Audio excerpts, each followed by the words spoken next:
Olá, sejam bem-vindos à nossa aula entrevista inicial, como conduzir a primeira sessão.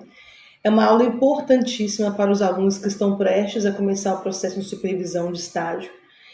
Muitos têm muitas dúvidas em relação ao que falar, o que não falar e como conduzir essa entrevista inicial.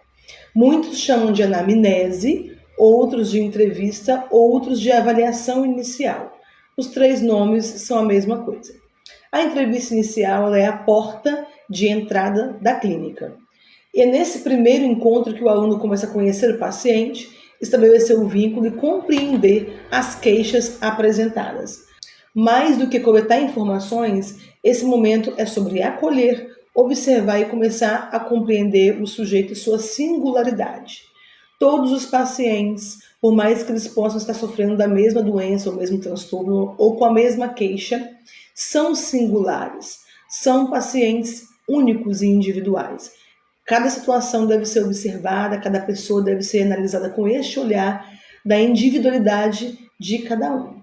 Existe uma frase que diz: escutar é mais do que ouvir palavras, é ler o não dito. Essa é a sua função principal, ler o não dito, ler os comportamentos, os silêncios, interpretar essas pistas que o paciente vai trazer para você. Você está como um explorador, um desbravador de um lugar desconhecido, que é o outro, é o universo do outro. E nesse momento você vai começar a desbravar, porém, com ferramentas de análise. E na primeira sessão, nós já começamos a colocar em prática essas ferramentas. Primeiramente, nós precisamos lembrar que Freud nos ensinou o método investigativo, o nome já diz. Você vai investigar através de um método e você vai conseguir, a partir daí, observar esse paciente, interpretar as suas dores, interpretar esse inconsciente e poder ajudá-lo também nessa jornada. Então é importante que você volte na aula de método investigativo para fazer uma recapitulação desse método, mas eu trouxe aqui o resumo dele para que nós possamos trabalhar a partir disso. Então, nessa aula, nós vamos retornar um pouquinho atrás desse método investigativo, que é observar, investigar e interpretar, aplicando na prática desde o primeiro contato com o seu paciente. Mas, primeiramente, vamos falar sobre o papel do psicanalista, do profissional. Primeiramente, o papel de acolhimento do sofrimento humano, onde você não vai julgar esse sofrimento humano, onde você não vai apontar, não vai dizer o que deve ou não fazer, mas você vai acolher e transmitir segurança e empatia. Existe algo chamado laço terapêutico. O laço terapêutico, um laço, ele tem que ser bem amarrado, não é verdade? Então, esse laço, ele pode demorar ou não a ser criado entre o terapeuta e o paciente. Isso não quer dizer intimidade. Isso quer dizer um espaço onde a pessoa vai ficar à vontade com você para falar todos os seus segredos, tudo aquilo que ela sente. Talvez ela nunca falou com ninguém, mas isso é construído. Então, pode ser que o paciente no começo fique um pouco mais silencioso, observador, porque ele também observa o terapeuta, se ele acolhe bem, se ele respeita, se ele julga ou não. Tudo isso aí ele também está observando, você também está sendo observado. Porém, você tem ferramentas para observar um pouco mais a fundo essa pessoa, e é importante entender que esse período do início é um período de conquista desse psicanalista juntamente com esse paciente. Até porque precisa existir a transferência, ele precisa transferir para você suas dores, suas queixas, suas indignações, e a partir daí você trabalhar com esse material. Quanto mais resistência, mais dificuldade em manter esse laço, mais tudo é com o tempo. Seja um investigador atento, esse terapeuta precisa estar atento a cada fala ou até silêncio do seu paciente. Ouvir mais do que falar, sem pressa de concluir. Então, jamais corte o seu paciente, jamais finalize uma frase que ele começou. Ouça atentamente. É importante que você esteja com atenção plena a esse paciente. Caso seja uma sessão online, muitas vezes fazemos de casa, alguém passa, alguém se aproxima, então acaba tirando um pouquinho a atenção mesmo da gente. Então é importante que, mesmo em casa, fale para as pessoas da casa o horário que você vai atender, coloque um fone de ouvido até mesmo para poder essa pessoa não escutar também, né? Alguém que estiver nesse ambiente da casa, não escutar o que o paciente está falando. Então é importante ter bastante privacidade. Se possível, uma sala alugada, algum outro espaço, para que você venha ter total privacidade com o seu paciente. Então, primeiramente, o terapeuta ele precisa ser um observador clínico, perceber além do discurso, gestos, pausas, tom de voz e uma coisa muito importante que é as contradições. Muitos pacientes vão se contradizendo ao longo da jornada, ao longo ali do processo psicanalítico, falam uma coisa na primeira sessão, a terceira falam de forma diferente. Isso acontece muitas vezes porque o paciente está travado, não quer falar total verdade daquele fato, ele está omitindo um pouco ali por falta de segurança muitas vezes, e pode ser que lá na frente ele fale realmente o que está acontecendo, o que está sentindo. Então essas contradições também são objetos ali de análise também. E lembre-se, o paciente não chega pronto e nem com diagnóstico, nem sempre. Tem casos que sim. Ambos se constroem no processo. Caso o paciente não venha com diagnóstico, mas ele tem uma queixa que está se encaixando em algum critério de diagnóstico, ou psicose ou neurose, é importante que você tenha essa paciência na escuta para poder fazer um diagnóstico diferencial correto. O psicanalista faz sim o que nós chamamos de diagnóstico diferencial. Por que diferencial? Porque nós vamos lá no inconsciente buscar essa história, buscar todas essas queixas e a gente vai precisar enquadrar esse paciente ou na psicose ou na neurose. Enquadrando ele com esse diagnóstico diferencial, diferenciando o que ele realmente está passando, nós conseguimos estar conduzindo ele dentro da sessão. Existe uma estrutura básica da entrevista inicial, ela vai ser conduzida em 3 blocos. Primeiramente, o acolhimento, essa constituição desse vínculo com o paciente. Segundo, apresentar-se e explicar brevemente o objetivo do encontro. Por exemplo, você se apresentou, você falou para o paciente quem você é, e a partir daí você fala qual que é a importância dele estar ali, se apresentar, falar um pouco do seu trabalho, a forma que você conduz a entrevista, e que a entrevista inicial é um momento único e importante para que você venha conhecer um pouco mais dessa pessoa, suas queixas, demandas, possíveis diagnósticos, para que você possa conduzir o tratamento e acolhimento dessa pessoa posteriormente. Então, ela precisa saber o que é entrevista inicial. Sempre quando for marcar, você pode estar explicando já essa pessoa de antemão. Nós temos o curso Psicoterapia Breve, é um curso que vai entrar um pouco mais profundo na estrutura das sessões. Caso você tenha interesse em fazer uma especialização após a finalização do seu curso, você já vai estar apto para fazer esse curso, ok? Só entre em contato conosco. E o terceiro bloco dessa entrevista, que seria criar um clima de confiança. Por exemplo, este é um espaço de escuta, você pode ficar à vontade, aqui não há julgamentos. Criar um espaço de escuta é o terceiro bloco que nós temos, onde você vai dizer para o paciente que ali é um ambiente sigiloso, um ambiente de escuta, onde ele pode falar livremente, sem julgamentos. Isso é muito importante, transmitir a segurança para o paciente. Vamos recapitular agora o método investigativo de Freud, uma das primeiras aulas que nós tivemos, para que nós possamos conduzir a sessão e começar a interpretar esse paciente ao processo de análise um pouco mais profundo. Freud desenvolveu um método clínico baseado na escuta e na observação profunda do ser humano. Ele acreditava que cada comportamento, palavra ou sintoma possuía um sentido oculto ligado ao inconsciente.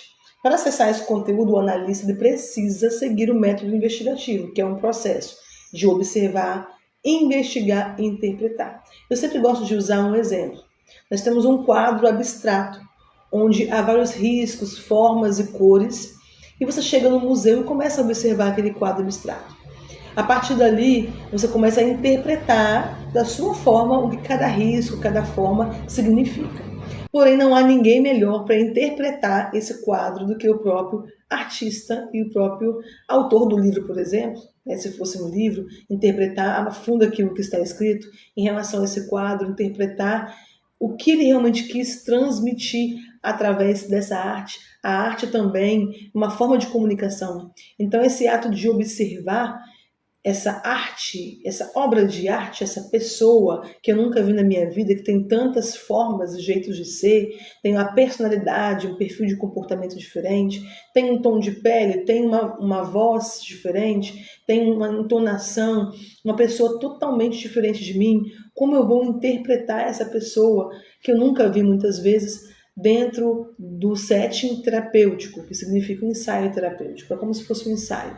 Você está ali com uma pessoa que você nunca viu e você vai atuar com ela dentro desse setting terapêutico. Então, esse exemplo do quadro, ele diz muito em relação à observação. Porém, se o autor do livro ou o pintor do quadro não está presente para poder interpretar sua própria obra, falar o que realmente ele quis transmitir através daquela obra, ele se cala, ele se ausenta, o observador ele precisa interpretar. Porém, o observar no método investigativo de Freud é a primeira coisa a ser feita. O que observar? Como funciona esse método observar? Observar é o primeiro passo da escuta clínica, faz parte da escuta esse observar. Eu estou observando, mas ao mesmo tempo eu estou escutando essa pessoa com os olhos. Envolve estar totalmente presente, atenta a tudo que o paciente comunica. Não apenas palavras, mas também gestos, pausas, silêncios e também comportamentos. Freud dizia que o analista deve ter uma atenção flutuante, ou seja, não se fixar apenas em detalhes racionais, mas perceber o que se repete, o que se evita e o que emerge de forma inconsciente. Observar é captar sinais sutis do inconsciente se manifestando no discurso, até mesmo no corpo. Então, a movimentação do corpo, se está com as mãos muito juntas, se está muito agoniado, se está muito disperso, tudo isso deve ser observado dentro da análise, não como forma de julgamento, mas para interpretar o porquê o sujeito está agindo daquela forma, por que ele está incomodado, por que ele está muito calado, por que as mãos estão trêmulas.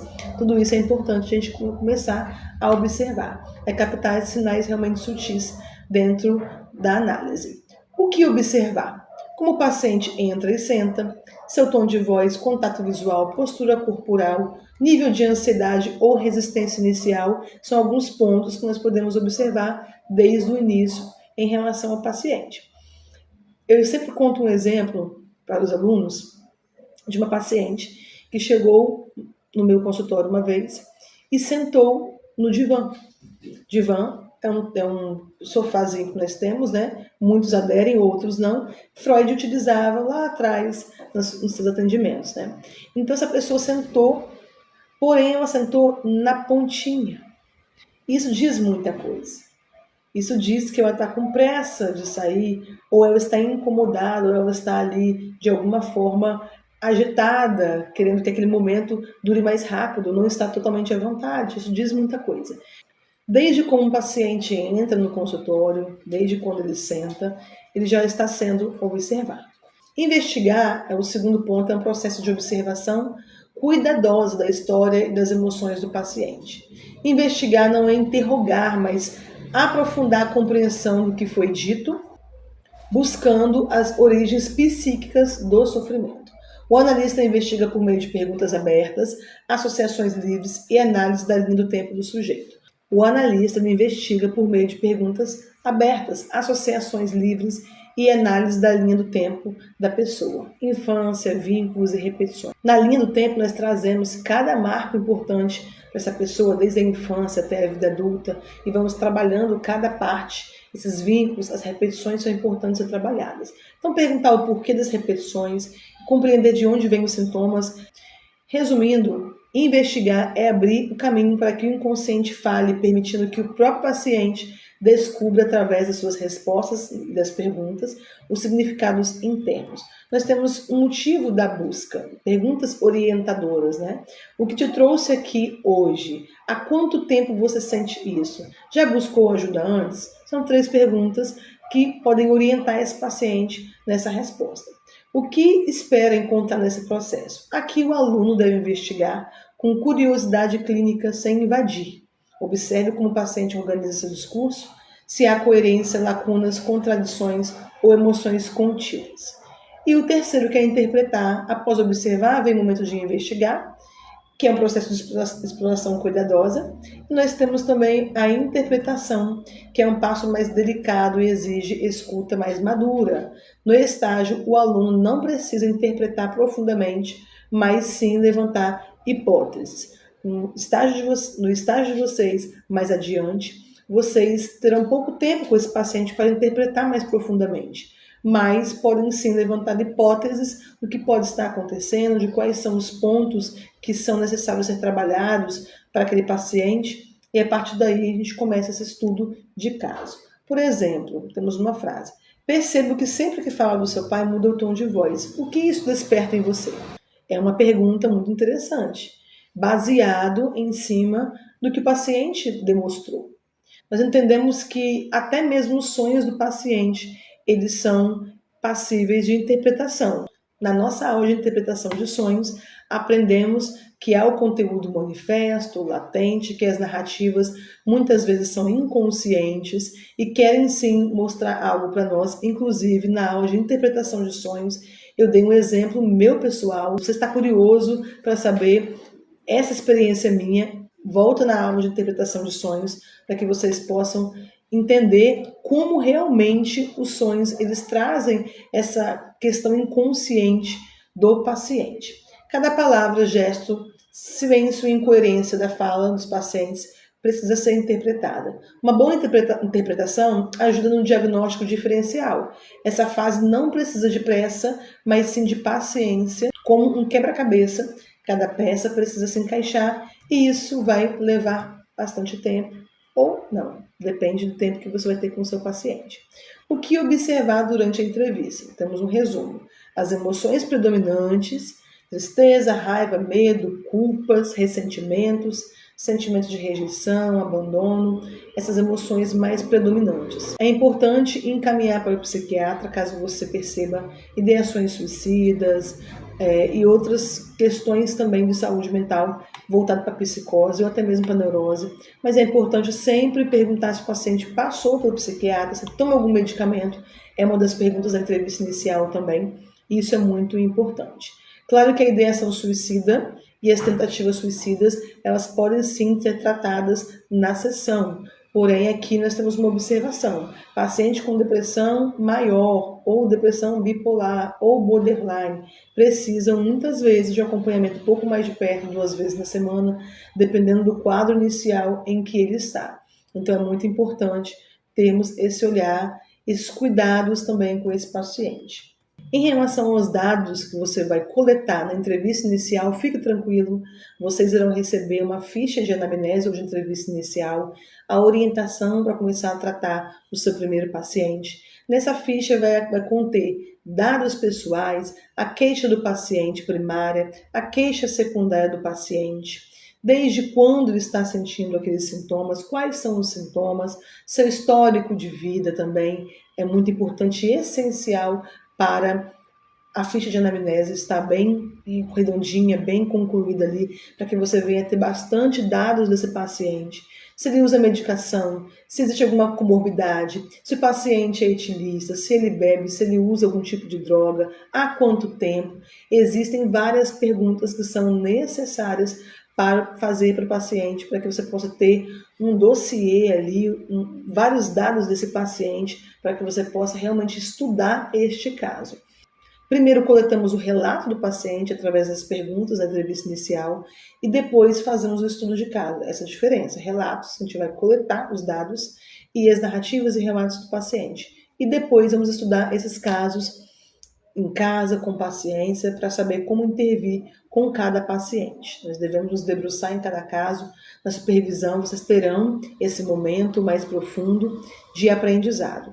Então, existem várias perguntas que são feitas para que você possa entender esse indivíduo como um todo, até mesmo hábitos do indivíduo, hobbies do indivíduo, se ele está sedentário ou não, quais são os seus planos futuros, o que ele quer para ele também em relação ao planejamento futuro, o que ele não consegue mais realizar, que ele realizava antes. Então, existem várias perguntas necessárias para esse paciente. Para concluir, é importante entender que muitas vezes No primeiro atendimento, nós não conseguimos ter todos os dados do paciente, até porque uma ficha um pouquinho mais extensa, tem pacientes que falam mais, tem pacientes que falam menos, uns que começam a contar a sua história e ficam mais tempo ali, você não consegue terminar de preencher essa ficha, mas não tenham pressa em coletar os dados. Na próxima sessão, você vai dizer que vocês vão continuar essa entrevista para continuar coletando os dados, sempre entendendo que não é um interrogatório, não é uma entrevista, é um nome entrevista, mas não é um interrogatório, mas é importante para que você tenha bastante dados para trabalhar com esse paciente, conhecê-lo um pouco mais. O terapeuta ele é um investigador da alma, sua função não é consertar, mas compreender. A entrevista inicial é o primeiro passo para ouvir a dor e dar sentido a ela. Até a próxima aula, encerramos por aqui. É importante ter esse momento com o paciente. Em média, 1 hora e 20. Sempre é um momento um pouco mais extenso com o paciente, ok? Esse primeiro momento. Mas fica à disposição de cada terapeuta, futuramente, vocês vão estar atendendo e vão ver com quanto tempo vocês fazem essa entrevista inicial, qual o tempo melhor. Nós entendemos que a sessão é em média 45 minutos a 1 hora. A entrevista inicial, eu, por exemplo, deixo um pouquinho mais de tempo para ter um pouco mais de conexão, mas futuramente cada terapeuta vai entender como funciona, como que ele vai trabalhar na entrevista inicial, quanto tempo será necessário. Até a próxima aula. Fiquem com Deus. Tchau, tchau.